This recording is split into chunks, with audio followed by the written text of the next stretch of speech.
Hi friends, எல்லாருக்குமே good morning. இந்த வீடியோவில் என்ன பார்க்க போகிறோன்னா, ப்ரீ பிளானிங் ஆஷாட நவராத்திரிக்கு நம்ம வீட்டில் என்னென்ன பண்ணி வைக்கணும் ஃபஸ்ட்டு அதுன்றது தான் பார்க்க போகிறோம். ஃபஸ்ட்டு வீடு ஃபுல்லாகவே க்ளீன் பண்ணணும். ஒட்டடை இருந்தாலும் ஒட்டடையை அடிச்சிருங்க. ட்ரெஸ்ஸு அழுக்கு துணி சேர்க்கவே கூடாது. முன்னாடி நாள் ட்ரெஸ் வாஷ் பண்ணிவிட்டு 9 டேஸ்லேயும் குளிச்சுட்டு அப்படியே வாஷ் பண்ணி போட்டுருணும். அதுக்கு நவராத்திரி வர்றதுக்கு 2 டேஸ் இல்லை இன்னையிலேருந்தே கூட நீங்கள் நான்வெஜ்ஜை அவாய்ட் பண்ணிவிடுங்க. அவாய்ட் பண்ண மீன்ஸ் வீட்டில் செய்கிறதே விட்டுருங்க. அந்த 9 நாள் வீட்டில் செய்யாதீங்க. பெட்ஷீட்டு பாய் எல்லாமே அலசிடுங்க. அதுக்கப்புறமேட்டா மாவு அரைச்சி வச்சுருங்க. வெஜிடபிள்ஸ் வாங்கி வச்சுருங்க. கிராசரி வாங்கி வச்சுருங்க. அதுக்கப்புறமேட்டா ஃபாஸ்டிங் ஐட்டம்ஸு, நம்ம ஃபாஸ்டிங்க்கு தேவையான எல்லா ஐட்டம்ஸும் வாங்கி வச்சுருங்க.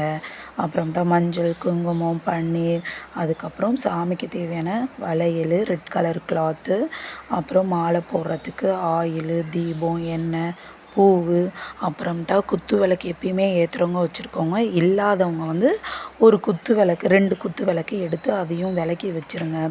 அப்புறம் என்கிட்ட ஜவ்வாதுலாம் இல்லை, பஞ்சகவ்ய விளக்கும் இல்லை, அதுவுமே நான் வாங்கணும். இதெல்லாம் ரெடி பண்ணி வச்சுருங்க. இதில் ஃபுல்லாகவே க்ளீன் பண்ணி வச்சுட்டு நான்வெஜ் சாப்பிடாம வீடு நல்லா சுத்தமாக இருக்கணும். முன்னாடி நாள் அமாவாசை படைக்கிறவங்க வீட்டில் வீடு சுத்தமாக தான் இருக்கும். அமாவாசை படைக்காதவங்க வீட்டில் முன்னாடி பிளான் பண்ணி வச்சிடணும். ஏன்னா ஒரு இதில் வெள்ளிக்கிழமை சொல்கிறாங்க, சனிக்கிழமை சொல்கிறாங்க.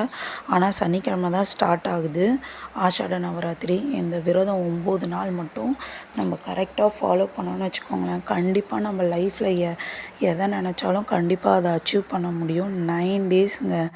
நமக்கு ஒரு வரம் கொடுக்குறாங்க, இதை பண்ணால் அந்த வரம் கிடைக்கும் அப்படின்னு வச்சுக்கோங்களேன், கண்டிப்பாக அது நடக்கும். சிம்பிளாக விரதம் இருக்கிறது எப்படின்னு சொல்லிட்டு நான் அடுத்த வீடியோவில் சொல்கிறேன். கண்டிப்பாக என்னோடய சேனலை சப்ஸ்கிரைப் பண்ணுங்கள்.